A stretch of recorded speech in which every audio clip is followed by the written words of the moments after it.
Hello, sound check, mic, test. Okay, so class, continuation tayo ng topic about sa statics, no?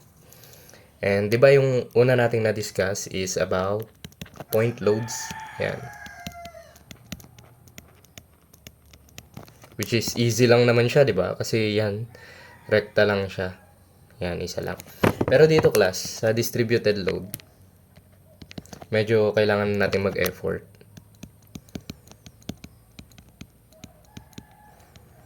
Yan. Okay. So take note nyo na kaagad class na kapag point loads, ang force natin, ang unit ng force is naka-kilonewtons. Pero kapag distributed load class, ang unit ng force natin is kilonewton per meter. Kasi meaning distributed, di ba? Okay. Bibigay natin yung example mamaya para mas maintindihan. And yung distributed load class, pwedeng dalawa siguro, dalawang types na lang. Halimbawa, ito yung ating beam. Meron tayong rectangular load, 'di ba? Yan.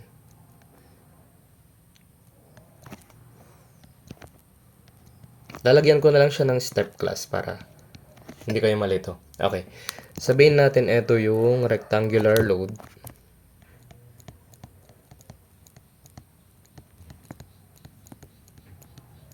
And next naman class, pwede rin yung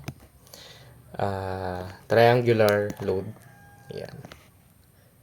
Pa-triangle, ganyan. Siyempre, triangle nga eh. Okay. Okay, ganyan siya. And next time, baka makakita pa tayo ng trapezoidal kapag pinagsama natin itong rectangular load and triangular load. Pero ibibigyan ko naman kayo ng example para alam nyo. Kasi baka kasama siya sa activity or quiz natin. Okay, so this one is triangular load.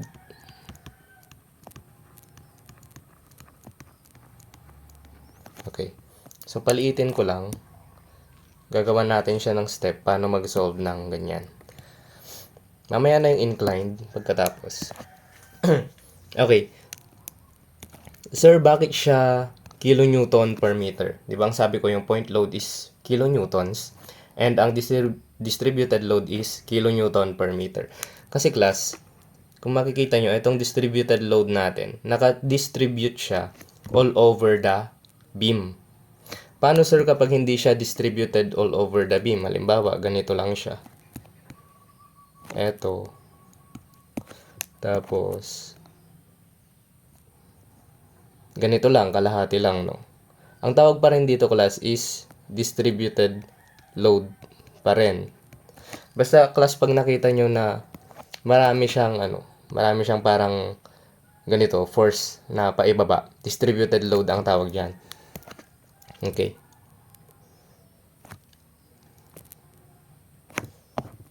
So, dito tayo, class. Example na agad tayo, no? Para mas maintindihan nyo siya. Halimbawa, meron na tayong beam. Simple beam. Blue, para amazing.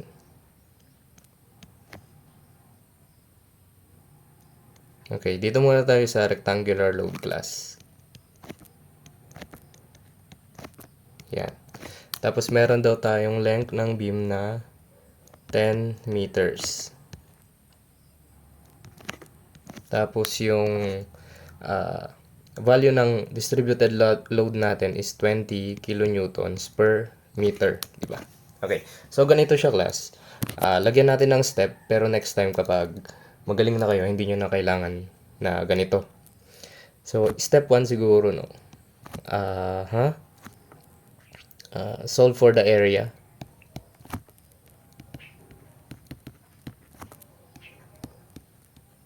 Okay. So, ito class, rectangular load, no? Rectangular load siya. Meaning, ano ba yung area ng rectangle? Area ng rectangle class is base times height. Diba? Or length times width. Depende sa inyo. Basta, same lang naman siya. Okay. So, iayos siguro natin na ito yung height. Parang ganito. Yan. Okay. So, kung kukunin natin yung area na ito, class, ang magiging height natin is yung load. Okay? Sabihin natin, sige, lagay natin dito. Yung height is the load.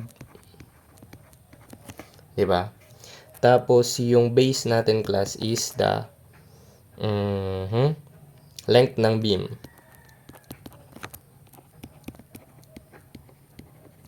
Okay. Length of beam. So, yung length ng beam natin is 10 meters, no? Pero halimbawa, dito, sige, ganito lang. Kapag 5 meters lang to, tapos may 5 meters dito, hindi mo gagamitin na yung length of beam is dito, 10 meters. Wag mong gagamitin yung 10 meters. Iisipin nyo, class, kung saan lang tumatama yung distributed load nyo, yun lang yung length ng beam na gagamitin natin. Sige, mag-example ako ng ganun mamaya para hindi kayo malilito. Length of beam, kung saan tumatama yung distributed load.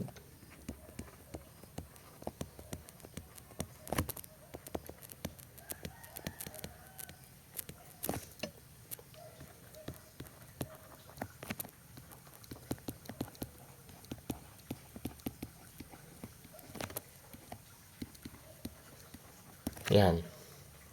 Okay, yan. Tinagalog ko na para mas goods tayo dyan. Okay. Next tayo, step 2. Locate the centroid.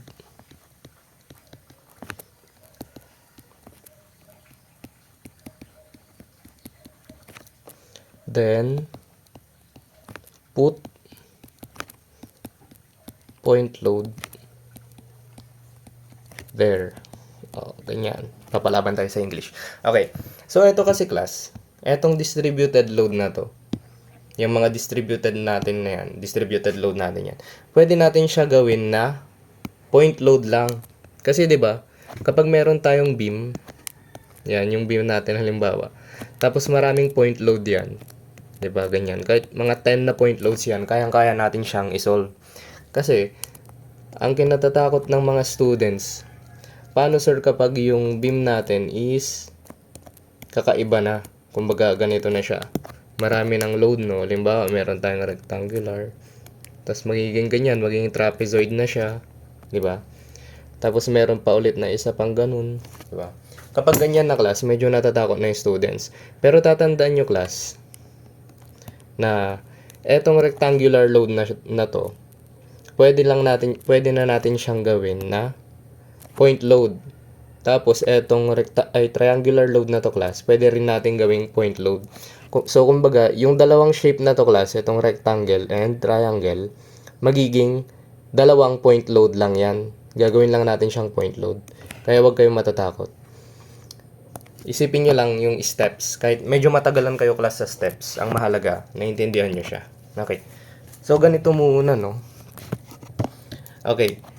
Note natin, note tayo, no? Note that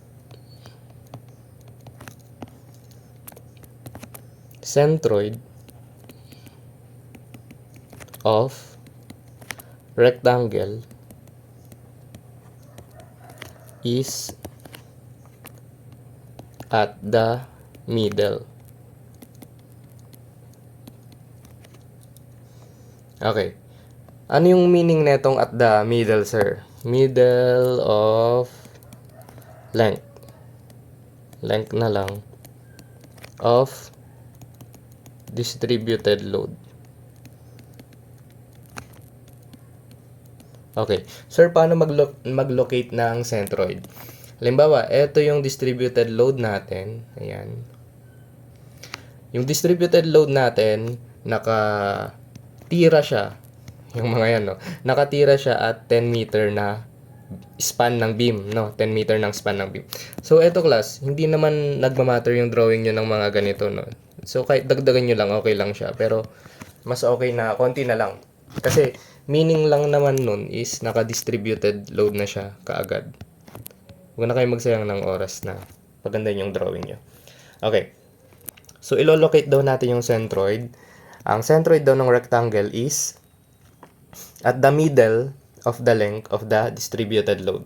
So, yung distributed load natin, tumatama siya at 10 meter span. Diba? 10 meter span.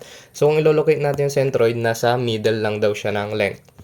So, kung 10 meter span yan, class, pwede tayo siguro gumawa ng ganito, line na lang na ganyan.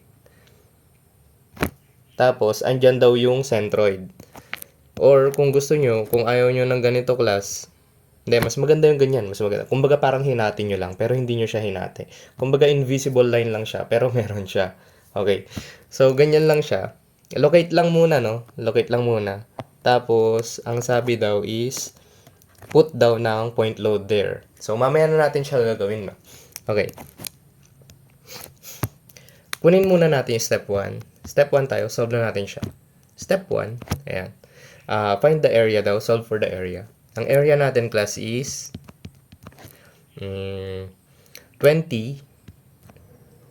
kilonewton per meter times 10 meters, di ba?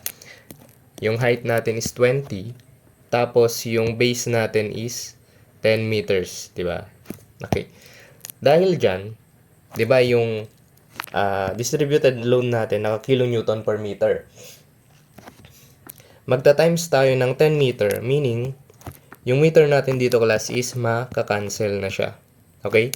So that yung area natin, class, is 200 kilonewton. Anong sabi ko kanina, class? Na yung point load is kilonewton, distributed load is kilonewton per meter. Okay. So, etong 200 kilonewton na to, pwede na natin siyang i-assume na point load na siya, 'di ba? Point load na siya. Okay, ang problema na lang natin, class, saan natin siya i-locate? Saan natin ilalagay yung point load na yon? Dito natin siya ilalagay, class. Sa step 2, locate the centroid, then put the point load there. Okay? Ang sabi natin kanina na yung centroid daw ng rectangle natin, class, is nasa gitna, 'di ba? Ito, para amazing. Yan. Yan. Okay. Nasa gitna raw, no? Dito, sa gitna. Okay. Yan, class. Ang titignan nating gitna, hindi etong 20 kilonewton per meter. Ang titignan nating gitna palagi, class, is yung length. Sa length tayo palagi mag-base, no? Ito, naka-take note naman siya. Length na. Length of the distributed load. Or length ng beam na lang. The beam. Yan. Okay. So, magbibigay ako ng maraming example mamaya para hindi kayo malito. Okay. Na-locate na natin yung centroid doon na nasa gitna ng 10 meters. Ano yung gitna ng 10 meters? 10 over 2. Diba? 10 over 2 is 5. Diba? So, sabihin natin na L is 10. Tapos, nasa gitna ang centroid. Yung Tagalog na to. Gitna ang centroid. Meaning, yung L natin is 10 over 2. Diba? Kasi gitna nga eh. Meaning, 5 meters. Okay? So, ang distributed load natin, class, ay ang point load natin is malolocate at 5 meter span. So, kapag ganyan na, class, siguro, kopyahin ko ulit para hindi kayo malito. Nako. Okay. So, lagay natin dito. Yan. Tapos, gagawa ulit ako ng isang beam na naging equivalent niya na, no? Okay. So, ito yung beam natin kanina. Equal lang din siya dito, no? I-locate na raw natin yung point load, class, is nandito raw siya. Yan. Point load natin is 5 meters na daw. Nasa gitna lang naman. 10 over 2 lang, class, di ba? Easy lang. Yan. 5 meters na siya. Nasa 5 meters. So, ito, yung matitira is 5 meters din. Di ba? Okay. So, kapag ganyan siya, sir, anong value na itong point load na to? Yung value ng point load na yan, class, is etong nakuha nating area na 200 kilonewtons. So, ito na siya, 200 kilonewtons. Okay. So, kapag naging ganito na class, no, easy na siya. Kasi, kapag ganito na, madali na nating masosolve itong mga reaction ng mga ito. Diba? Easy na siya. Okay. So, nakita nyo class, yung distributed load, naging isang point load lang siya.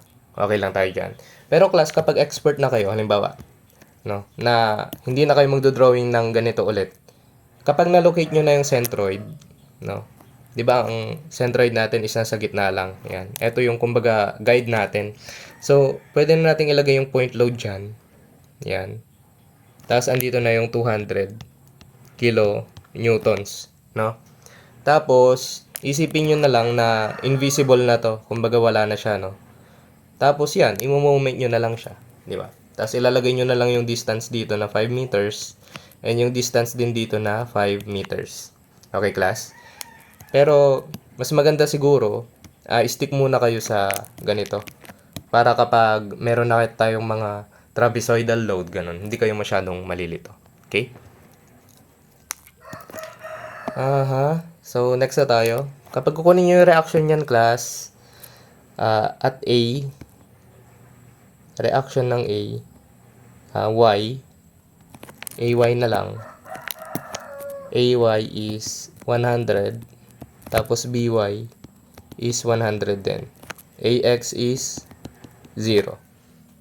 So, bakit ganyan, sir? So, may shortcut din tayo, class, no? Kapag gitnang-gitna yung load natin. Halimbawa, meron tayong point load sa pinakagitna, di ba? Ang tawag diyan is parang symmetrical yung load natin. Meaning, yung reaction natin dito sa A and reaction ng B, same yung load na binubuhat nila. Halimbawa, ito no, yung 200 natin, gitnang-gitna, within 5 meters and 5 meters. Ang gagawin nyo lang, class, yung 200, divide nyo lang sa 2. Kasi di ba dalawa yung reaction natin dito. Meron tayong reaction dito. May reaction tayo dyan. Meaning, same silang binubuhat is equal to 100. Meaning, AY is equal kay BY. So, parang ganyan lang siya, no? Pero mag-moment na lang kayo para mas masanay. Ito is, ano na lang naman na, additional lang naman na siya. Okay? Next tayo, class, sa triangular load naman tayo, no? Isin lang natin siya.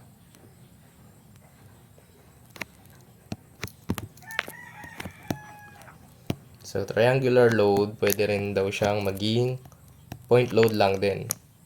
Ganun lang naman yung concept niya, class. Gagawin lang natin siyang point load para hindi kayo malito. May extra step kasi. Ayan, amazing. Meron tayong triangular load. Ito lang tatandaan nyo rectangular and triangular. Pag alam nyo yung dalawang to, class, okay na. Goods na tayo sa statics.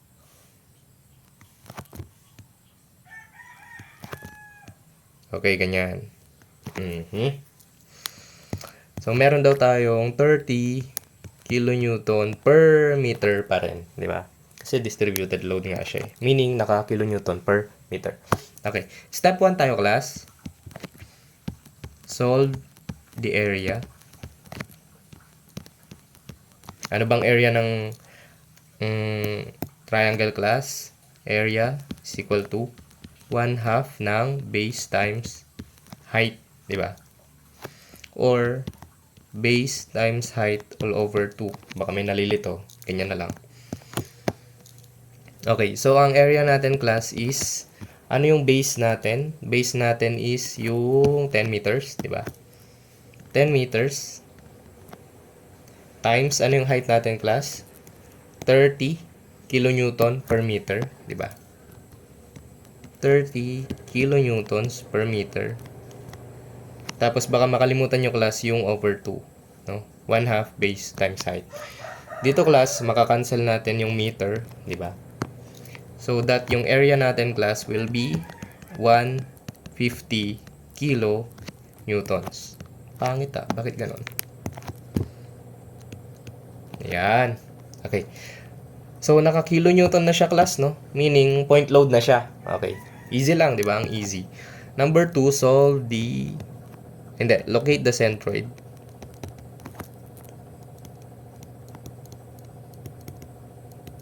Okay, dito na tayo magkakatalo. Okay.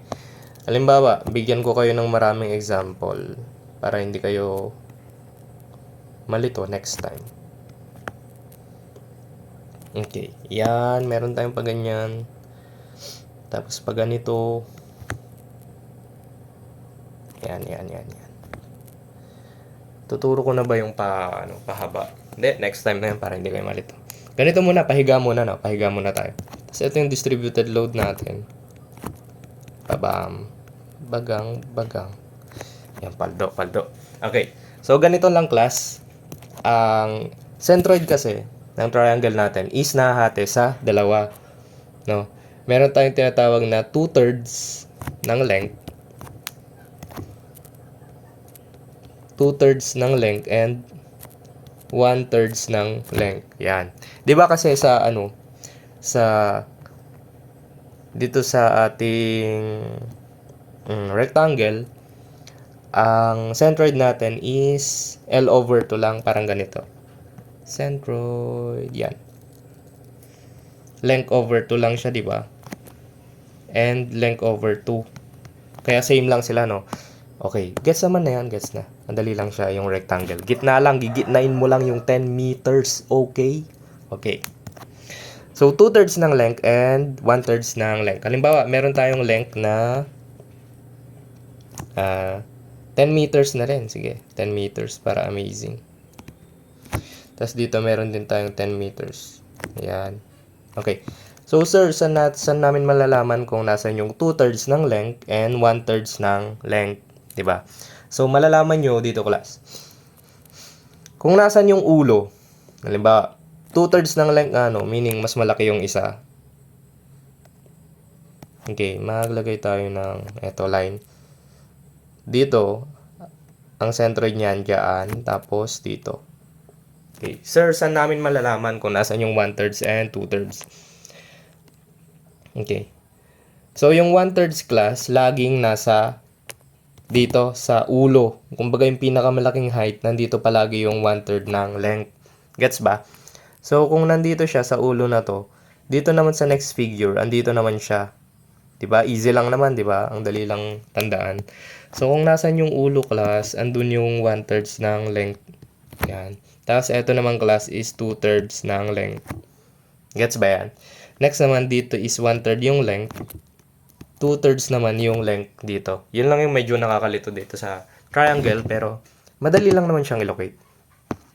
Okay. So, kapag andyan na yung invisible line mo, matik ka. Kaya nga nandito yung line ko, di ba?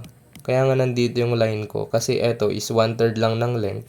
Eto is 2/3 ng length. Meaning, mas mahaba to, di ba? Kaysa dito, di ba? Ayan. Amazing. Okay. So, ano nang next? Okay, kapag nalagay mo na yung invisible line natin, diyan ka maglalagay ng point load later on. Okay? Sa 1/3 and 2/3. Diba? Parang yung ginawa lang natin dito sa rectangle, naglagay tayo ng invisible line, tapos doon natin nilagay yung point load. Naging ganito lang siya, no? Okay. Pero next time, pag magaling na kayo, kahit wag nyo nang gawin to. Basta, yun nga. Okay. So, wag ko na siyang burahin. No? Okay. So, dito, class, makikita natin, ang ulo ay nandito. So, sabihin natin siguro, andito na agad yung 1/3 ng length. This one is 2/3 ng length. Diba? Ang dali lang naman siyang ilocate. So, maglagay ka lang ng line. Bahala ka kung nasan yung line mo. Ganyan. Kahit hindi naman super perfect yung line mo na, dapat eto nasukat mo na agad na 2/3, diba? And eto nasukat mo na agad na 1/3. Bahala ka, class. Basta ang mahalaga, tama yung solution. Okay. So, kapag nalagay na natin yan, class, isipin natin, andito siguro siya, no? Parang andito siya, yung load natin dito. No? Etong invisible line, kinopya ko lang yung kung nasan yung sukat niya, naglagay ako ng distributed load.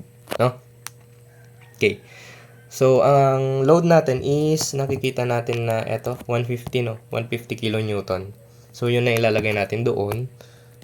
150 kilonewton. Ayan. Tapos, sabi natin kanina, 1/3 ng length and 2/3 ng length. Ano ba yung length natin, class? 10 meters, no? Eto, hahatiin na natin siya. Ayan. Eto is 1/3 ng 10 na. Yan, length is 10 meters, di ba? Tapos ito is 2/3 ng length. Ganyan. So, hindi ko na siya dinesimal para makita nyo lang, no? Para hindi kayo malito next time. So, ganito lang siya. Tapos, pwede na kayong mag-moment. Okay lang. So, makukuha nyo na dyan class si AY. Ba't ganun? Makukuha nyo na si AY, si BY, si AX. Diba? Okay. So, next time class, kapag ganito yung beam natin, tapos, ang example naman is, pag ganito naman yung triangle, same lang din, no? Kapag ganito class yung example ng triangle, yung centroid niya class is nandito, di ba? Ito. Meaning, yung point load niya is nandito naman siya, no? Yan. Ganon siya. Okay. So, sige. Example na ba natin yung ganon? Baka malito kayo kasi. Pero feeling ko kaya na. Okay, sige. Example natin. Para para palong-palo kayo sa quiz. So, kapag ganyan, i-shortcut ko na lang, no? Automatic alam ko na yung centroid andito. Yan. This one is 1/3 ng length. This one is 2/3 ng length. Tapos kung magaling na kayo class, mag-put na lang kayo ng dito, ng point load. Tapos yan, pwede nyo siyang i-moment. Isipin nyo na lang na invisible to. Diba? Ganun lang siya. Pero sabi ko nga, na kapag halimbawa marami na yung load natin, magandang ganituhin nyo. Para hindi kayo malito. Kasi starting pa lang naman eh. Mahirap talaga kapag nag-i-start. Okay. So, next tayo class. So, magbibigay ako ng summary siguro. Sa dulo, no? Para hindi kayo malito. Next na situation, number 3 siguro.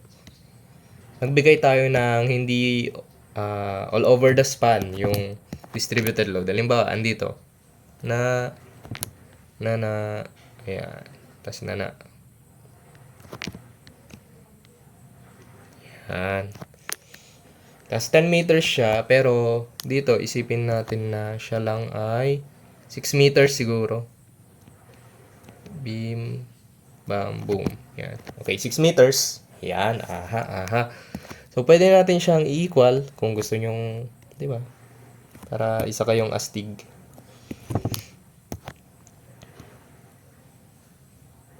Kung gusto nyo lang naman class yung ganitong kasi tinuturuan ko kayo ng simplest way. Medyo matagal siya, mas mabusisi. Pero slowly but surely kasi siya deadly sin siya di ba? Chilling like a villain siya. So ganito siya no. So meron daw tayong distributed load na 10 kilonewtons per meter. Okay, step 1 tayo, di ba? Ang easy. Meron tayong mga steps. Easy as always. Step 1, area. Area natin is base times height, di ba? Ayan. So, yung base natin, class, baka may gumamit ng 10 meters, hindi na po ito yung base natin.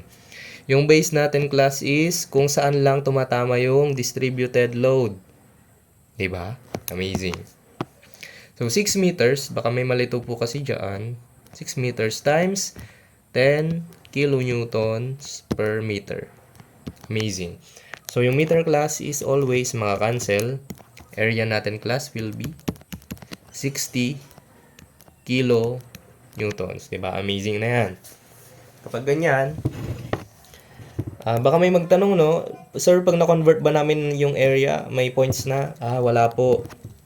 Wala yan. Hindi yan. Super easy pa ng steps na yan. Walang points yan. Okay, number 2, locate the centroid. So, ang centroid ng rectangle, paiksin na natin, no? L over 2. Yan. So, ano ba yung length natin? L natin is 6 meters. So, yung centroid will be 3 meters. Diba? 6 over 2, parang ganyan. 3 meters. Okay. So, 3 meters daw, ilocate natin. Nandito siya sa gitna. As always, diba?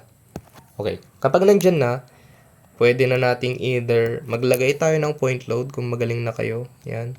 Nandyan na siya. Or, gusto nyo siyang ihiwalay na pag ganito. Mas easy kasi siya tignan pag ganito eh. Hindi na kayo malilito. And ang load niya will be 60 kilonewton or 60 kilonewton. So, siguro alisin ko lang to para hindi kayo malito next time. So, ganito. Dito lang muna tayo mag-focus, no? Para easy lang tayo. Okay.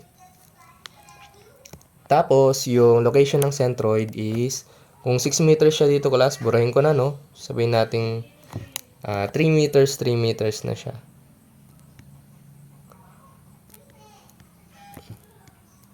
Diba? Dati siyang 6 meters. Yan. So, ganun lang. Medyo mabusisi lang siya, pero madaling step lang siya. So, kapag ganyan, class, pwede na tayong mag-moment. Makukuha na natin si AY, si BY, AX. Diba? So, pag nag-moment ka dyan, will be, feeling ko ano siya. Okay, kalkyo ko na nga. Baka nakakaya naman si sir hindi nagsosolve sabi niyo. So, alpha x times 10 minus 60 times 7. Yeah. Shift solve natin.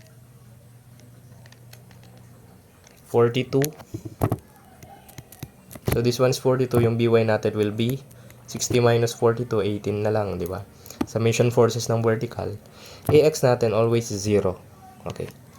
Always 0 siya kapag ganito lang, no? Vertical load lang. Mamaya, sa inclined load, yung AX natin, hindi na siya equal to 0. Okay?